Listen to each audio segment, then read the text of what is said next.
Aqueles que puderem, vamos nos colocar de joelhos para falar com o nosso Deus. Santíssimo Deus, amado Pai que estás nos céus, ó grande Deus de Isaque, Deus de Abraão, Deus de Jacó, a Ti, Senhor, nesse momento, invocamos o Teu santo e poderoso nome, rendemos glórias, honras e louvores ao Senhor, porque só o Senhor é digno de todo louvor e de toda exaltação. Por isso, Senhor, nessa hora, aceite a nossa adoração, aceite o nosso louvor, perdoando, ó Pai, os nossos pecados, as nossas falhas e as nossas fraquezas, e derramando sobre nós, ó Deus, o batismo do Espírito Santo, para que nessa manhã possamos compreender qual seja a boa, agradável e perfeita vontade do Senhor para cada um de nós. Por misericórdia, visita-nos nessa manhã, Pai. Entre, ó Deus, com providência na vida daquele que busca, Senhor, o auxílio, o socorro que vem do Senhor que fez os céus e a terra. De maneira especial também, Senhor, nós colocamos as famílias que estão enlutadas, que estão desabrigadas, que estão desalojadas nessas chuvas, Senhor, que estão tendo na região sul do nosso estado. Que em nome do Senhor Jesus, para a glória do Teu santo nome, o Senhor entre com providência na vida dessas pessoas, para que elas possam reconhecer que há um só Deus. Mas de maneira também especial, abençoe os nossos jovens que saíram daqui, Senhor, da nossa igreja, da Associação Sul Espírito Santense, para ir para esses lugares, para poder ajudar mesmo nesse dia, Senhor, que em nome do Senhor Jesus, ali, aliado a ADRA, eles possam fazer um trabalho, e esse trabalho possa comover os corações, ó Deus, e possam se entregar as suas vidas a Jesus. Pai Santo, também oramos, ó Deus, pelos afastados da Tua igreja, Pai, que nesse momento, Senhor, o Senhor possa visitá-los, Pai, visite cada um deles, cada um dos nossos irmãos e irmãs, que aqui tiveram no passado, e hoje, Senhor, estão afastados por N situações, que nesse momento o Senhor os visite, Pai, e que em nome do Senhor Jesus eles possam se lembrar que hoje é o santo sábado do Senhor. Pai, mas também colocamos no Teu altar aqueles que estão enfermos da Tua igreja, por misericórdia. Colocamos também no Teu altar, Senhor, aqueles que estão estudando a Tua palavra, nos pequenos grupos, nas classes bíblicas, nas duplas missionárias, para que possam, em nome do Senhor Jesus, conhecer a verdade, e a verdade vos libertará. Mas também, ó Deus, neste momento, queremos colocar no Teu altar o Teu servo, irmão José de Assis, a quem o Senhor escolheu para falar conosco através da Tua palavra, que ele seja usado mais uma vez pelo Senhor, que o Senhor perdoe os seus pecados, e que o Senhor coloque uma brasa viva, Senhor, nos seus lábios, para que ele possa falar palavras endereçadas dos céus, para a Tua igreja, para que o alimento desta manhã seja um alimento poderoso, para cada um de nós, para os nossos familiares, para a nossa salvação e para a nossa libertação, em nome do Senhor Jesus. Amém. Que a paz do nosso Senhor Jesus Cristo continue presente no nosso meio nesta manhã. Vamos abrir as nossas Bíblias em Provérbios, capítulo 23.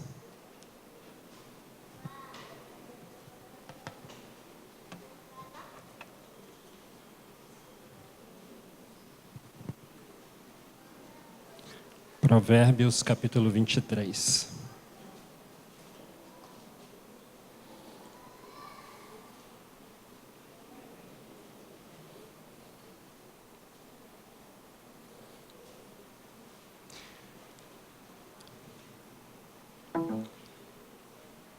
Vamos fechar os nossos olhos. Querido Deus, aqui estamos nós com a Tua santa palavra aberta. E sabemos que só conseguimos ter discernimento da mesma através do Teu bom e santo Espírito. Por isso pedimos uma porção dobrada do Teu Santo Espírito neste momento, para que nós possamos entender a Tua palavra e para que se cumpra a Tua promessa no nosso meio, quando o Senhor nos diz que quando nós conhecemos a verdade, essa verdade nos liberta. Que essa seja a nossa realidade nesta manhã, em nome de Jesus. Amém. Provérbios 23, no verso 7, nos diz: Porque como imagina em sua alma, em algumas versões em sua mente, assim o é. Talvez esse seja um dos versos que mais explique Romanos 12, 1 e 2. Esse verso vem nos dizendo que algumas coisas que nós trazemos do mundo exterior para dentro da nossa mente vai determinar exatamente aquilo que pensamos e aquilo que somos.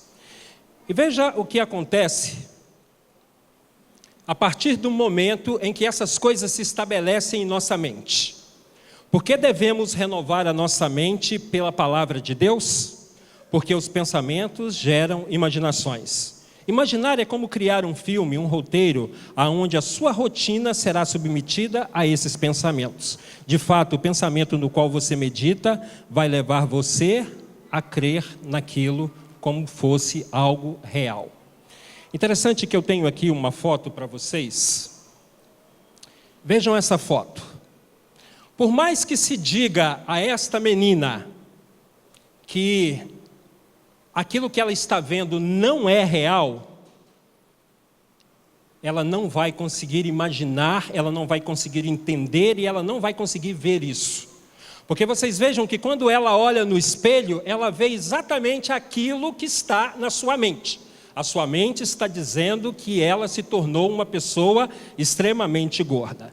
E a partir de então, o seu estilo de vida vai ser de uma pessoa que vai fazer exercícios, muitos exercícios, para uma pessoa desnutrida, para uma pessoa que está anêmica, excessos de remédios, indução ao vômito, esse será o estilo de vida. Então, às vezes nós ficamos pensando como evangelizar uma pessoa desta. Só existe uma maneira. Exatamente se a mente dela for renovada. Porque se ela não tiver a mente renovada, você não vai conseguir mostrar nada além do que ela está vendo. Só que talvez nós estejamos imaginando, né? E olhando para uma pessoa anorexa, como no caso desta menina, e imaginamos que não é o nosso problema. Essa semana, ao fazer a lição, na parte de terça-feira, a lição vinha falando sobre estilo de vida. E o que é o estilo de vida? O estilo de vida é a nossa maneira de ser. E as nossas experiências podem determinar a nossa maneira de ser. Então, nós vamos falar um pouco hoje sobre estilo de vida. E o que é o estilo de vida? Veja como o estilo de vida é algo complexo. É a maneira de tratar, de viver, de proceder, maneira ou traço pessoal no agir. Está relacionado com o nosso pensar, sentir, agir, viver, amar, crer e comunicar-se. Isso vai afetar o nosso conceito pessoal de nós mesmos, dos outros, do mundo, dos nossos objetivos e dos nossos padrões de conduta. Então, quando nós olhamos o que é estilo de vida, nós estamos vendo que o nosso estilo de vida afeta toda a nossa vida, em 360 graus. E ali nós temos 5 estilos de vida, que são comprometidos pelo primeiro. Como nós lemos em Provérbios 23, 7, aquilo que nós imaginamos, nós somos. Então, a partir do momento em que você começa a se ver de determinada forma, isso vai afetar, né, a maneira como você vê os outros, a maneira como você se sente no mundo, a maneira como você se relaciona com Deus, a maneira como você vai alcançar os seus objetivos e a maneira como você vai alcançar estes objetivos. Então é como se nós fôssemos aquele encontro das linhas ali. E tudo que nos cerca em 360 graus vai ficar comprometido por aquilo que você está vendo. Então, de novo, a foto dessa pessoa. E vejam como realmente o nosso estilo de vida, ele determina aquilo que somos e como agimos. Um colega meu ligou o ano passado para mim, que ele estava vindo ao Brasil. E tinha 30 anos que eu não via esse amigo. Ele tinha ido embora para a Europa, para Portugal, depois foi embora para a Inglaterra, e há 30 anos eu não via. E ele me ligou dizendo o seguinte: olha, o meu pai está morrendo, e eu estou indo ao Brasil. E como tem muitos anos que a gente não se encontra, vá para Minas, E, na verdade, quando ele chegou em Minas, o pai dele já tinha morrido. E eu estive lá no enterro do pai dele. E nós conversávamos, eu e ele. A mãe dele tinha 75 anos e o pai 80. E no enterro do pai, eu e ele conversávamos sobre a vida que a mãe teria da agora para frente, após a morte do pai. Porque o pai sempre foi um homem muito perverso. E ela viveu uma vida horrível, terrível com aquele pai. Às vezes até mesmo apanhando daquele pai. E a gente, conversando eu e ele disse: a minha mãe, a partir de agora, ela vai ser uma mulher livre. E apesar dos seus 70 e poucos anos, a mãe estava muito bem. Estive ali por uma semana, ele ficou mais uma semana lá e voltou para a Inglaterra. Quando foi um mês depois, ele me liga novamente e me diz o seguinte: olha, eu estou voltando ao Brasil. E eu pensei, bem, ele já tinha ficado 30 anos, agora um mês depois está voltando, e eu perguntei a ele por quê. Ele me disse: a minha mãe está morrendo. Eu falei: como? E ele voltou ao Brasil e quando chegou no hospital, os médicos disseram o seguinte: olha, nós já fizemos todos os exames possíveis e a sua mãe não apresenta nada. E 15 dias depois, a mãe dele morreu. Existe algo que nós chamamos na psicologia que se chama sequestro velado. Ou seja, você passa a viver algumas coisas na sua vida e aquilo passa a ser um estilo de vida tão vivo para você, que quando você perde aquilo, você ainda continua sequestrado por aquilo, que era o fato do pai. Ou seja, quando o pai morreu, aquela mãe achou que ela não tinha mais como viver sem aquele marido, sem tudo aquilo que ele trazia como um estilo de vida para ela. E simplesmente, alguns dias depois do pai morrer, ela deixou de viver e morreu também. Existem muitas coisas na nossa vida que muitas vezes não estão mais presentes, mas aquilo passou a ser o nosso estilo de vida. E aí nós conseguimos entender por que muitas vezes Deus vai precisar mudar a nossa mente. Como o Gutierrez orou aqui, muitas vezes nós não vamos conseguir alcançar a boa e agradável vontade de Deus exatamente pelo que está registrado na nossa mente. Terminava de pregar numa igreja em Vila Velha e uma senhora pediu para conversar comigo. E conversando comigo, ela me disse o seguinte: irmão, eu gostaria que você orasse por mim porque eu sou uma pessoa muito ingrata com Deus. Eu sou uma pessoa que tem um ótimo marido, tem ótimos filhos, a gente tem uma vida econômica muito estável, mas eu sou uma pessoa completamente infeliz. E de repente eu pedi a ela que parasse de falar do seu presente e me falasse um pouco do seu passado. E ela começou a chorar. E de repente ela me disse: Deus no céu e minha mãe na terra. Eu sempre amei muito a minha mãe, mas a minha mãe me odiava. A ponto de a minha mãe dar surras homéricas, de eu acordar no hospital. Minha mãe me batia de cabo de vassoura. E por umas 3 vezes a minha mãe me deu, e eu consegui retornar para casa, consegui achar a minha mãe, mas depois da 4ª vez, eu nunca mais vi a minha mãe. Tem mais ou menos uns 50 anos que eu não vejo a minha mãe. E naquele momento eu fiz uma outra pergunta para ela. Eu perguntei a ela assim: qual é o seu medo? Que o seu marido, os seus filhos, a vida faça com você novamente o que sua mãe fez? De puxar o seu tapete? E ela, olhando dentro dos meus olhos, ela balançou a cabeça, sinalizando que sim. Ou seja, a boa e agradável vontade de Deus já era uma realidade na vida daquela mulher. Ela só não conseguia viver aquela realidade exatamente pelo estilo de vida imputado a ela, pelas coisas que estavam registradas na mente dela. E se Deus não mudasse a sua mente, ela não conseguiria viver a boa e agradável vontade de Deus. E como eu disse a vocês, algumas coisas, algumas experiências que nós temos na vida, elas nos afetam. Como o meu valor próprio é afetado pelos meus complexos de inferioridade, né, pela minha alto-baixo estima. Alguns pais saíram do Oriente e foram para a Europa. Alguns países como França, Bélgica, Romênia. Mas ao chegarem nesses países, esses pais tiveram filhos. Mas esses filhos, nesses países, eles não são considerados castas puras. E eles não são tratados como europeus. Eles vivem na periferia desses países e são tratados muito mal por esses países. E ao descobrir isso, começou-se a se fazer alguns vídeos muito interessantes para afetar exatamente esses jovens. E quem começou a fazer esses vídeos? O Estado Islâmico. Dizendo para esses jovens que lá eles seriam muito bem recebidos, que lá eles teriam valor que eles não tinham nesses determinados países. E eu nem preciso continuar a história aqui, porque vocês já conhecem a história. E muitos desses jovens têm aceitado esse convite, mas sabem por que eles têm aceitado esse convite? Exatamente pelo complexo de inferioridade. Exatamente pela questão da alto-baixo estima. Pelo estilo de vida que essas pessoas vivem em seus países. Mas vamos à Bíblia.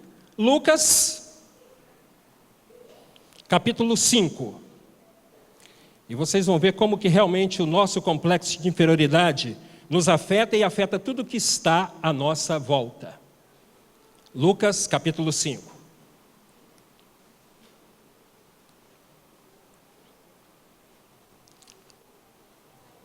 Ok? Verso 8. Vendo então Simão Pedro, prostrou-se aos pés de Jesus, dizendo: Senhor, afasta-te de mim, pois sou homem pecador. Nós vamos analisar esse verso aos olhos emocionais, com os olhos emocionais. Pedro era um camponês. E o camponês, naquela época, ele não valia nada sobre nada. É como se nós pegássemos a vida de um camponês como criança, ou a vida de Pedro quando criança, e estavam se dividindo os times de futebol. Pedro só seria chamado para algum time se não tivesse mais ninguém. Se tivéssemos o baile da escola, nenhuma menina chamaria Pedro porque ele era um camponês. Ou seja, não se valia absolutamente nada. Isso desde criança até a sua fase adulta, até morrer. E agora, existe uma notícia de que Jesus estava fazendo um grande time. E que apenas 12 pessoas fariam parte desse grupo. E Jesus chega para Pedro e chama Pedro para fazer parte desse grupo. E Pedro vira para Jesus e disse: o senhor sabe quem eu sou? Já falaram para o senhor quem é um camponês nessa redondeza? Que não se participa de nada, que não tem valor nenhum? Só tem certeza que sou eu que vou fazer parte desse time? Aí nós começamos a entender aquele verso, quando Jesus pergunta para os seus discípulos: quem sou eu? E Pedro toma a frente e diz: o Senhor é o Filho de Deus. E ao terminar a frase, Jesus disse para ele: você foi usado pelo Espírito Santo. Só que eu quero que vocês saibam uma coisa, fala Jesus. Muito em breve eu vou morrer. Muito em breve eu vou ser crucificado. E este é aquele momento que Pedro chama Jesus à parte e diz para Jesus o seguinte: Senhor, pela primeira vez na minha vida, eu acreditei que realmente eu pudesse ter alguma coisa. O Senhor aflorou todos os meus sonhos e agora o Senhor vem me dizer que o Senhor vai morrer, que o Senhor vai embora? E qual foi a resposta de Jesus para ele? Aparta-te de mim, Satanás. Sabe o que Pedro estava pedindo para Jesus, por causa dos seus sonhos? Que simplesmente ele abandonasse a humanidade. Que ele não morresse pela humanidade e que ele continuasse alimentando os seus sonhos. Então nós começamos a ver como verdadeiramente o nosso estilo de vida afeta tudo que está à nossa volta. Vejam, que opinião eu tenho dos outros, que opinião os outros têm de mim, como eu avalio as outras pessoas. modo gentil, de modo hostil. Eu conheci um rapaz que nós tivemos a oportunidade de conviver com ele um mês. Uma pessoa extremamente grosseira. Uma pessoa extremamente mal educada. Mas convivendo com ele, nós descobrimos que ele passou a ser assim porque ele fez uma promessa para ele de que ele seria uma pessoa verdadeira em toda e qualquer circunstância.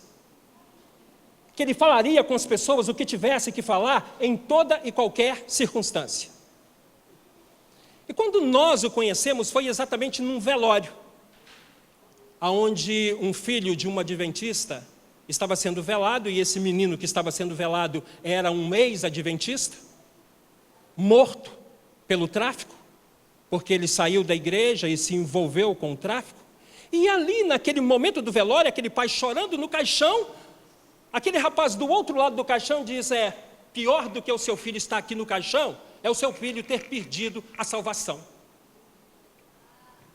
Verdade ou não, aquilo não era o momento. Mas deixa eu explicar para vocês por que ele fez essa promessa para ele. Eles moravam numa cidade do interior de Minas, e surgiu uma notícia na internet sobre a mãe dele, caluniando a mãe dele, que acabou com a reputação da mãe dele. Eles tiveram que abandonar aquela cidade exatamente por aquilo que havia sido colocado.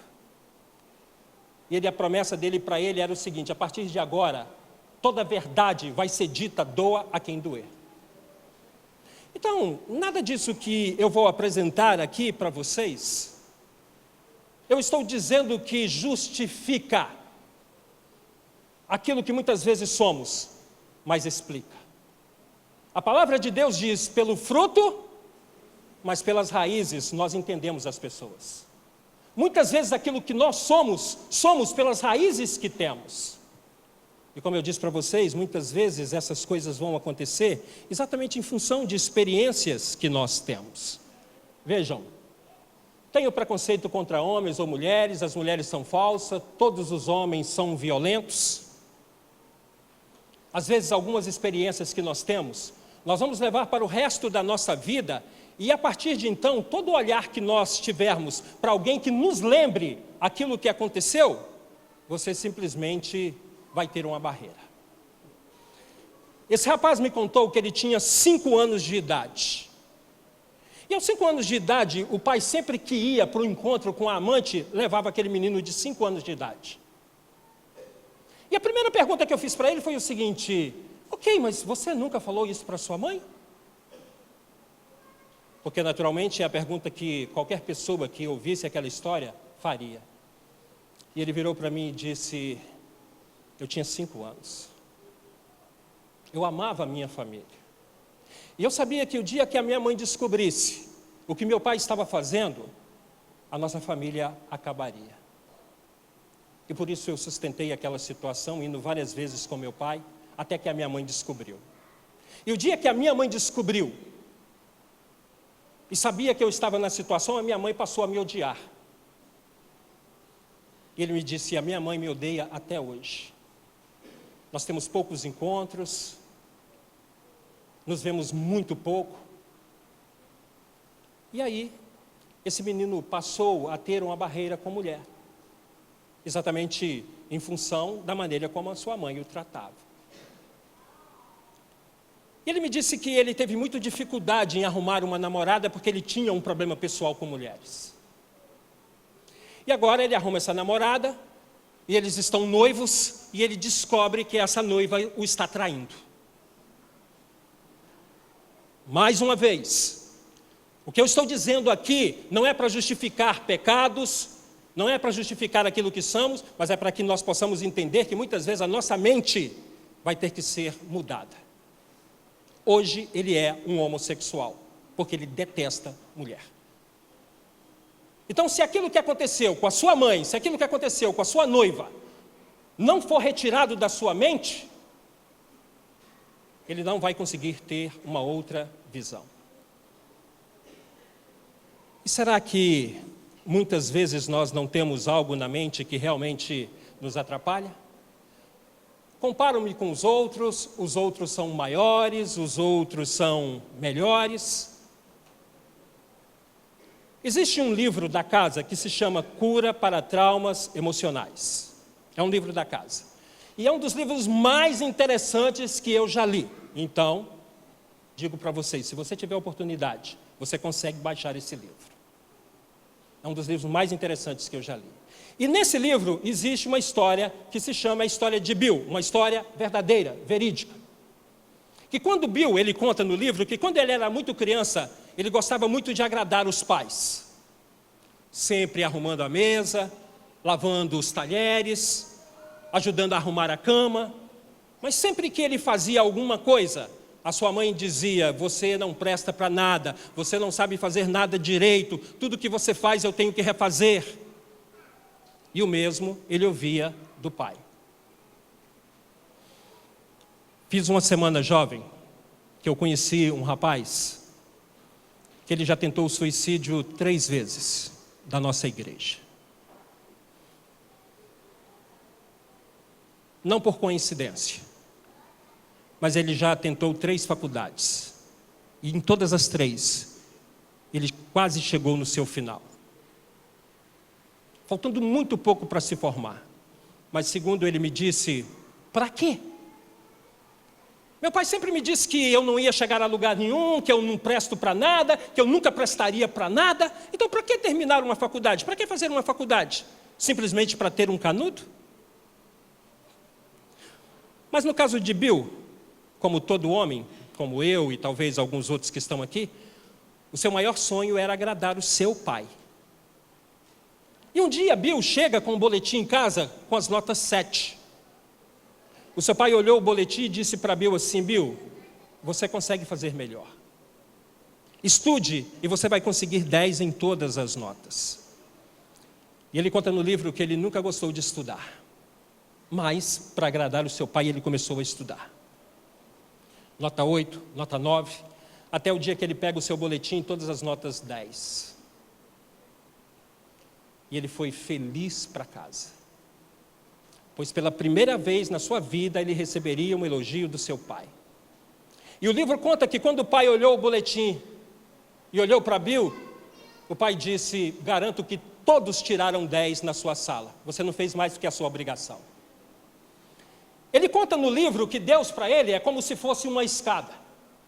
E Deus está no 20º degrau e fala com ele: vem Bill, vem Bill. E quando ele chega no 20º, Deus já subiu para o 30º. Ou seja, ele nunca ia alcançar Deus.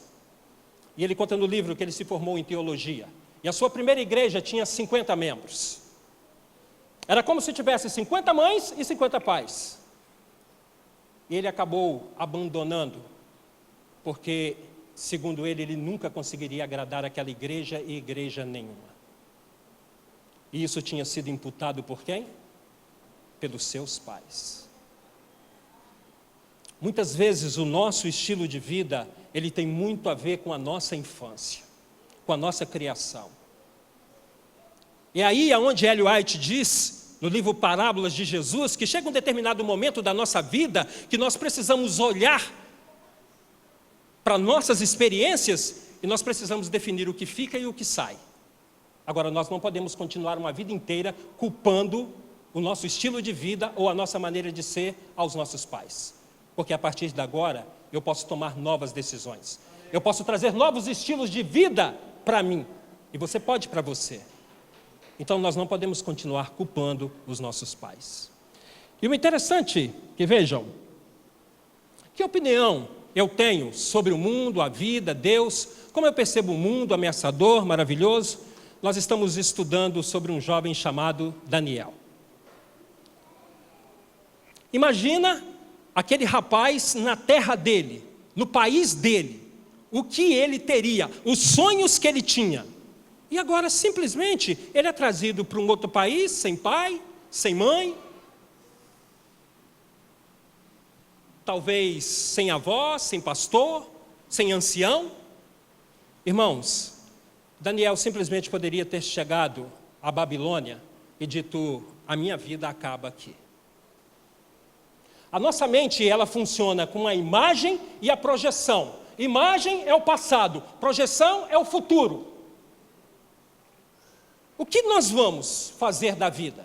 Dizem que 2 vendedores foram mandados para a China. E ao chegar lá, uma semana depois, um dos vendedores liga para o patrão e diz: estou voltando. Aqui eu não vou conseguir absolutamente nada. Porque eles foram para lá vender sapatos. E esse vendedor disse: aqui é quase impossível. As pessoas usam chinelo. E o outro vendedor ligou e disse: eu vou ficar rico aqui, porque aqui é uma oportunidade imensa para mim vender sapatos. 2 pessoas olhando para a mesma coisa, porém com visões diferentes. E o que determina essa visão diferente? Exatamente o que está aqui. Exatamente o que está na nossa mente. Por isso, alguns são pessimistas demais, outros otimistas demais. Sabe qual foi a decisão de Daniel? Tudo aquilo que ele seria lá, ele disse: eu vou ser aqui. Não importa onde eu estou. Aquilo que ficou, ficou. Agora é o meu futuro. Quantos de nós estamos presos ao passado? E olha que interessante. O que essas respostas expressam em relação a Deus, a fé, também espelha o nosso estilo de vida, nós temos confiança. Eu imagino uma pessoa e um grupo, ou uma pessoa e uma nação. Vocês imaginam se Jó dependesse daquilo que estava acontecendo com ele, ou daquilo que aconteceu com ele? Era uma pessoa sem fé. Mas lá no capítulo 42, no verso 5, Jó diz assim: eu conhecia Deus de ouvir, mas depois de tudo que eu passei a ter uma experiência maior com Deus. Olha a visão de Jó, talvez completamente diferente da minha e de você, que às vezes passamos por um pequeno problema, por uma pequena dificuldade, e já abandonamos tudo. Esses dias eu conheci uma senhora, que ela abandonou a nossa igreja. E conversa vai, conversa vem, conversa vai, conversa vem, aí ela soltou o que havia acontecido.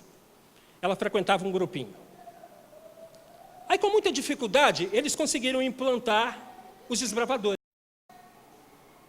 Mas estavam numa dificuldade, uma igreja num lugar onde eles têm muita dificuldade financeira. Aí quando ela viu o grupo de desbravador montado, ela começou a ter o sonho de montar os aventureiros. Só que alguém chegou para ela da direção e disse: olha, alto lá. A gente nem conseguiu ainda montar o grupo de desbravadores direitinho, certinho. Deixa esse sonho seu um pouco mais para frente. Ela se aborreceu e saiu da igreja. Imagine se isso acontecesse com Jó. Mas vejam como realmente o nosso estilo de vida afeta a nossa fé. Deus chama 12 espias para que pudesse ir a Canaã, olhar Canaã, e se eles se agradassem de Canaã, ele passaria Canaã de papel passado. Voltam os 12 espias, unânimes. Lá é uma terra que mana leite e mel. Tem cachos de frutas lá que precisa de 2, 3 homens para carregar. A unanimidade parou aí, porque o grupo se divide, 10 e 2. E os 10 começam a dizer o seguinte: olha, mas a gente não vai conseguir entrar lá. É uma fortaleza intransponível. E se a gente conseguir entrar lá, nós vamos voltar a ser escravos, porque os homens que estão lá são gigantes. Mas os 2 que aqui estavam, e segundo a palavra de Deus em número, eles tinham a outra mente, eles tinham outro estilo de vida. Eles diziam: não importa quem está lá, não importa o que vai acontecer lá, Deus vai nos dar nas mãos essa terra. Aí sabe qual era o problema dos 10? E se vocês forem ao capítulo 14 de Números, número 1, diz que eles choraram a noite inteira se sentindo como gafanhotos, ou seja, se sentindo como um nada depois do relato dos 10. Eles imaginaram que eles voltariam a ser escravos como eles eram no Egito. Por isso eles não acreditavam que eles iriam herdar Canaã. Sabe o que havia acontecido? Aquelas pessoas haviam saído do Egito de corpo, mas elas não haviam saído do Egito de mente. O Egito ainda era muito presente na mente daquelas pessoas. E quantos de nós estamos aqui com os nossos velhos problemas emocionais? Estamos aqui de corpo, mas a nossa mente ainda se sente sequestrada. Ainda estamos vivendo o sequestro velado. Interessante. Que opinião eu tenho dos meus objetivos? Que motivos condutores não reconhecidos podem nos oprimir? Tenho uma ambição demasiada? Eu disse para vocês que às vezes o nosso estilo de vida, aquilo que nos é imputado, muitas vezes vai determinar o nosso futuro. Essa moça morava na Bahia, numa região muito pobre. E ela me disse que às vezes eles tinham farinha com água para comer, mas não eram todos os dias. E a sua mãe, como adventista, prometeu a ela que tiraria ela daquela miséria, tiraria ela daquela pobreza. E na sua adolescência, a sua mãe consegue mandar ela para a casa de um parente, para estudar, para fazer faculdade, para se formar. E ela se formou e foi trabalhar numa multinacional, ganhando um ótimo salário. E aí ela conhece um dos diretores dessa multinacional e se casa com ele. Ou seja, aquela que já tinha uma situação econômica muito confortável, se tornou mais confortável ainda. Ou seja, dinheiro passou a não ser o problema dela. Mas agora, quando eu a conheci, ela não mais pertencia a esta igreja. Sabem por quê?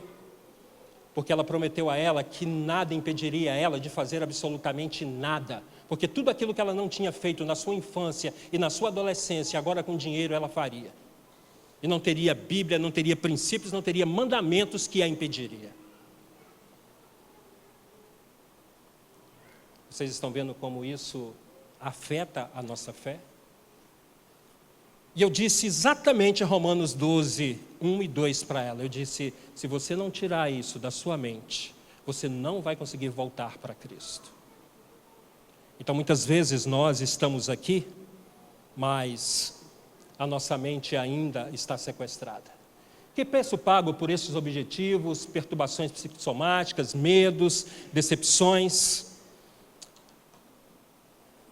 Gênesis 39.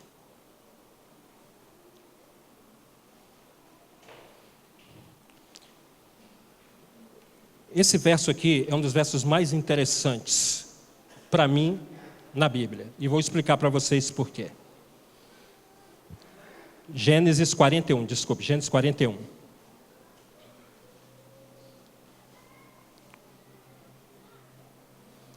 O verso é o verso 51. Chamou José, o primogênito Manassés, e disse... Chamou José ao primogênito Manassés e disse, Deus me fez esquecer de todo o meu trabalho e de toda a casa de meu pai. Irmãos, que Deus é esse que faria alguém esquecer a sua família?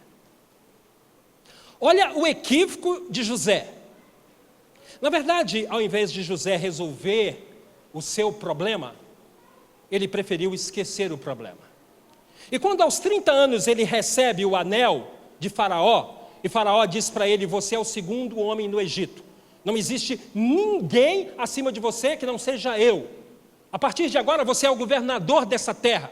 E vocês vão ver o contexto que ele começou a vender, comprar, trabalhar desesperadamente. Só que nós temos que entender uma coisa. Em hebraico, a palavra trabalho significa mal, infeliz, cansado e afadigado. Deixa eu passar aqui para vocês. Que meios e métodos utilizo para alcançar os alvos? Quantos de nós, num momento de tribulação, num momento de desespero, achamos que pegamos um cartão de créditos e vamos fazer compra e isso vai aliviar? Quantos de nós, num momento, compramos uma caixa de bombom e comemos aquilo como se aquilo fosse nos aliviar? José começou a trabalhar, exatamente para esquecer o seu passado. Então, existem várias formas da gente canalizar isso. Você pega uma criança, e normalmente uma criança, dependendo da sua idade, que faz xixi na cama, você pode ir porque existe algum problema emocional ali. Só que, naturalmente, quando viramos adultos, nós não vamos continuar fazendo xixi na cama. Aí nós vamos comprar, aí nós vamos comer. Ou seja, nós vamos procurar um outro meio de canalizar isso. E eu pergunto para vocês, 30 anos, ele recebe o anel, ele é o segundo homem. Ele tem 2 filhos, ele se casa. E por que ele nunca buscou o pai? Porque ele tinha um problema com os irmãos. E aquele problema precisava ser resolvido. E a partir de então, Deus começa a resolver esse problema na vida dele. Se vocês lerem o contexto dos primeiros encontros de José no palácio com os irmãos, é algo de se assustar. Alguns textos dizem que ele chorava, que as pessoas do lado de fora do palácio ouviam o seu choro de desespero. Nós temos algumas coisas que precisam ser resolvidas, que têm afetado o nosso estilo de vida. Nós temos algumas coisas na nossa mente que precisa ser renovada. Posso usar todos os mecanismos de defesa, racionalização. O que é a racionalização? É a maneira que a nossa mente encontra de explicar qualquer coisa. A minha filha tem 30 anos. E ela tem um grupo de estudos. Todos eles são adventistas com a mesma idade. 29, 30, 31, mas estão ali. E todos eles se formaram na mesma época. Um direito, outro psicologia, outro assistente social, mas todos eles do grupo são formados. Mas existe um no grupo que se destacou financeiramente. Ele está financeiramente anos-luz do resto. E sabem por quê? Porque na adolescência dele, ele fez uma promessa de que custe o que custasse, ele chegaria à condição financeira que ele está hoje. E ele se formou em direito e hoje ele defende traficante. É da igreja. E esses dias conversando com ele, eu disse, mas você consegue entender que você coloca na rua pessoas que matam pais, filhos, destroem famílias? Aí simplesmente ele olhou para mim e as lágrimas começaram a escorrer. Mas eu sei da história dele. Eu sei da promessa dele, porque a minha filha já tinha me contado. Então você percebe que muitas vezes nós adotamos um estilo de vida que nós vamos passar por cima da nossa fé, por cima dos nossos princípios, por cima dos mandamentos de Deus. E se isso não sair da nossa mente, nós não vamos conseguir ser transformados. Estamos terminando. Nós precisamos entender que muitas vezes, se Deus não entrar na nossa vida, nós não vamos conseguir o objetivo de Deus, que é a nossa salvação. Nós temos um casal de amigos que eles insistem em dizer que o filho vai ser salvo independente de qualquer coisa. O filho vai ser salvo incondicionalmente. Aí deixa eu explicar a história para que vocês entendam o contexto. Quando essa mãe ficou grávida, eles não queriam saber o sexo da criança, porque eles tinham certeza que era uma menina. E começaram a montar o quarto da menina. Boneca, tudo. E aí, no dia do nascimento, não veio uma menina, veio um menino. E até o nome da menina já estava escolhido. E eles conversavam com a criança no ventre da mãe como se fosse uma menina. E agora, esse rapaz é um homossexual. E por isso a mãe diz que ele está salvo incondicionalmente, porque a culpa é deles.